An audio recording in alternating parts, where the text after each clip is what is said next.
Ladies and gentlemen, welcome back to the channel. Today we have a Houston Rockets Summer League video.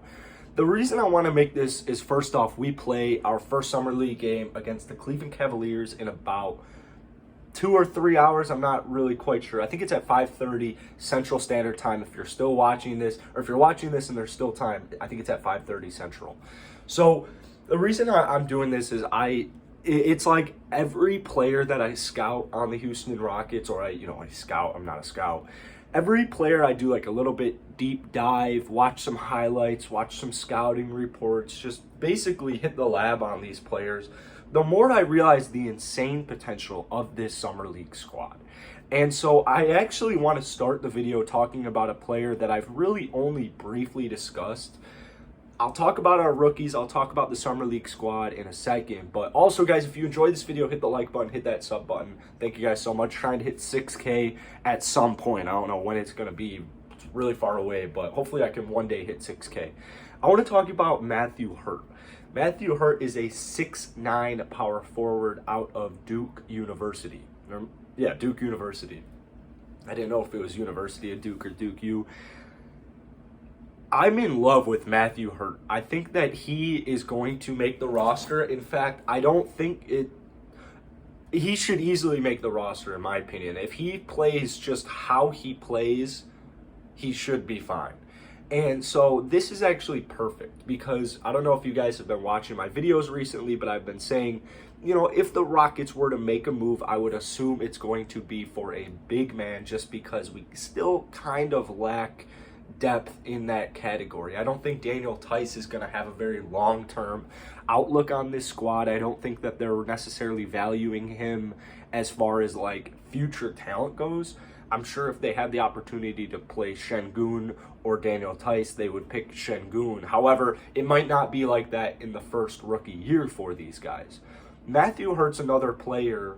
He would make it 5 rookies pretty much on the roster, and this guy made the most threes in the entire ACC. He led the ACC in scoring. He's 6'9", and he's a certified sniper. His shot mechanics are so interesting. It's literally like he doesn't even, when he catches the ball, most players, they they do a little dip. Matthew Hurt literally catches the ball and puts it up. He's got a great flick of the wrist. I mean, this man got some potential around him. And so when I was first watching his highlights, when I was first doing some film on him, I was like, all right, he's a sharpshooter 3, so that means that's all he can do. Well, that's not true. He's a very, very good inside scorer. He loves to exploit mismatches. He loves post fades. He is a dynamic inside scorer, post scorer.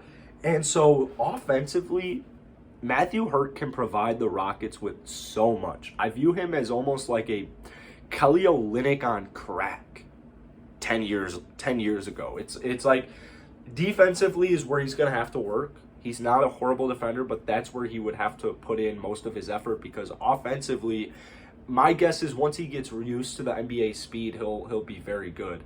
And so talking about the Summer League, I think he will get a roster spot. I think he's going to play actually phenomenal in the Summer League squad. And if we're going to be quite honest, my prediction for the Houston Rockets Summer League is a championship. That's literally what I am thinking right now.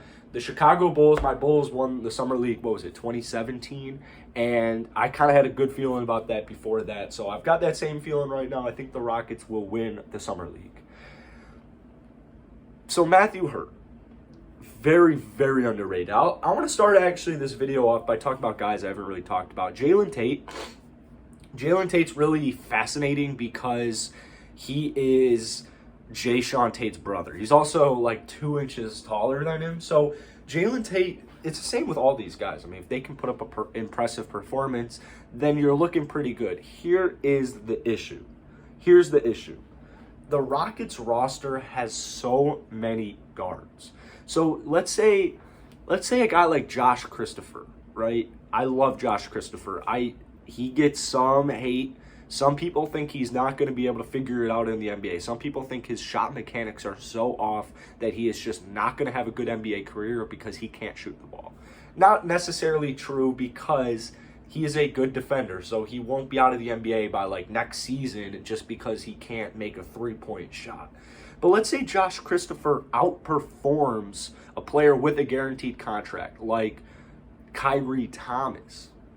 It's like, now what? If Jaylen Tate plays better than Kyrie Thomas in the Summer League, then it's like, what do we do? Because this team has so many freaking guards. And if Eric Gordon wasn't on the roster, maybe if Daniel House wasn't even on the roster, it would be a little bit more easy going. But I think it's a very interesting thing to think about is, what if guys like Jaylen Tate outperform Armani Brooks, Kyrie Thomas, players of that, like who we had on the squad last year, guards we had on the squad last year that just didn't make much of a direct impact. Anthony Lamb is another player I'm still just high on. I don't know if I'll ever not be high on Anthony Lamb, and I'll tell you this. If you watched the Rockets last season after he got signed, I'm sorry, because he played so bad. He had like one good game. Like, he literally had like one good game. And it sucks because, especially watching his film at Vermont, I mean, this guy is a scoring machine. He was literally a machine. So I think this season, honestly he needs to get a little bit bigger, maybe a little faster. I just think, honestly, strength is his friend right now. I think Anthony Lamb needs to put on some mass, and then he can come into next season bigger. He's got a year under his belt, so he's going to just be more confident. So Anthony Lamb, I'm not quite ready to just get rid of, jump off the Anthony Lamb train, because, yeah, he had a bad season last year. But he showed a few flashes, and then especially at college at Vermont, I mean, this guy was a stud. Absolute stud. Next up, we'll talk about the Turkish Kings. Marcus Foster. I don't know much about Marcus Foster, but what I can tell you is this. Same with Go Şengün. Any player who is coming out of any European league is going to be good. They are going to be ready to play. Like, they're going to be ready to play. I wouldn't be surprised if Marcus Foster comes out today and makes all of you Google his name. Wouldn't be shocked. With Şengün, he's a little bit more... It's crazy how he's like viewed somewhat as a risk. Because some mock drafts, I've seen Elfrid Şengün mocked at 5 overall, at number 5. I've seen him mocked at the 5th pick in the draft. I've also seen him picked 10th. Most mock drafts I saw had Elfrid Şengün as a top 10 pick. And so the fact that he fell all the way to, 15? We have a steal on our hands. He is 19. He turned 19 on draft week. Turkish League MVP. It's crazy. It is absolutely crazy. Like, I don't think most people understand no one's really going to understand European ball.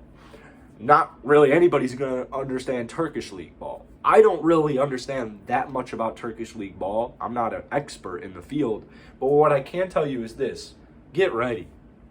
Man, just get ready. Like, it's like playing G League times 18. You're playing actual professional grown athletes. It's a little different than the G League because it's guys on the outskirts looking in. These are professional basketball players. At 18 years old, there's something special. Whether he has a disappointing summer league stretch or not, he was the Turkish League MVP at 18 years old. 18 years old. It is unbelievable. So offensively, I think he will be perfect paired up to Usman Garuba. And if you haven't watched my Usman Garuba video, go check it out because I uploaded it yesterday. Like, Usman, I mean, just even if you watch the Olympics when they played the U.S., I mean, he's switching on to Jaylen Tate. He's switching on to Bam Adebayo. He's switching on to Kevin Durant. This guy is just he just wants those matchups. He is also 19 years old. Professional athlete for Real Madrid. He's on the Spanish Olympic basketball team. This group of 4 rookies is just, it's so not what Rockets fans are used to. Like, it is just not, we haven't had a draft like this my entire life. It's just crazy, and I guarantee you all these guys will show good flashes in the summer league, or at least the hope is that majority of them show good flashes. I think it's just summer league. You got guys like Davion Mitchell dropping like 24, Kuminga dropping 18. All these rookies are dropping crazy statistics. So honestly, I think Şengün's going to have a very good summer league. I think Matthew Hurt's going to have a very good summer league. Obviously, Jalen Green's going to have an incredible summer league. But real quick, I want to talk about Matthew Hurt, his pick and pop. It's something I want to monitor this summer league, because he showed a lot of potential on the pick and pop game in college. So take notice of the pick and roll with Matthew Hurt. But yeah, Şengün, and I think Şengün's going to have a very, very good summer league. As far as Garuba and Josh Christopher, the only reason I didn't highlight those two rookies is because, first off, not every rookie is going to be a star. As much as we want, every rookie's not going to be a star. And so with Usman Garuba and Josh Christopher, very good defensive players, I just don't know if Garuba is going to do enough on the stat sheet to, like, if you're not watching the Summer League game and you just see Usman Garuba's statistics, you're probably like, yeah, that's what I was expecting. He's a late first-round pick. He's going to be a project. When in reality, he's probably just working his ass off, hustling his ass off, has a ton of statistics that just don't show up in the box score, and is having a phenomenal Summer League. So that's what I'm here for. I will keep you guys updated on these players. Josh Christopher, I don't think it's been enough time from the end of the season to now to drastically fix your three-point shot. And for that reason, he's going to have to dribble and drive to the basket, which is exactly what he's good at. I just don't think he's going to have as eye-popping numbers because Şengün, Turkish League MVP, Jalen Green, absolute stud. I haven't even talked about Jalen Green. I don't even need to talk about Jalen Green. We all know Jalen Green. Like, we all know, we're all so excited to watch this. Words can't even keep it into containment. So, because I've been talking a lot about Jalen Green, I'll skip him out on this video. Armani Brooks, Kyrie Thomas are two players that I'm going to have my eye on as well. I mean, Armani Brooks literally broke Steph Curry's three-point record for most threes in the first 17 games. Kyrie Thomas is a very interesting prospect because he's not even really a prospect anymore. He had two injury-riddled seasons in Detroit, and Detroit fans will flip on their opinion of him like, oh, he is really good, he was so underrated, or he is trash, he only gets hurt, he isn't good for anything, he's overhyped.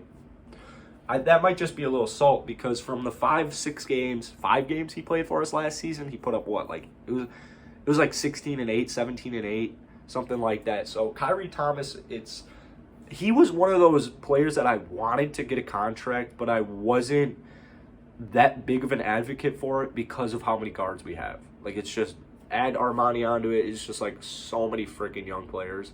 But that's what you want. It's not necessarily a bad thing. So anyways, guys, that's going to be it for today. Only a couple more hours till the Summer League game. I'll do, recaps. I'll probably be live for a section of it, maybe the post game. So definitely stay tuned for a live. But I'll keep you guys updated. I have a Houston Rockets daily channel where I'll keep you guys even more detailed, updated down below. So check that out. But other than that, guys, that's it for today. Peace.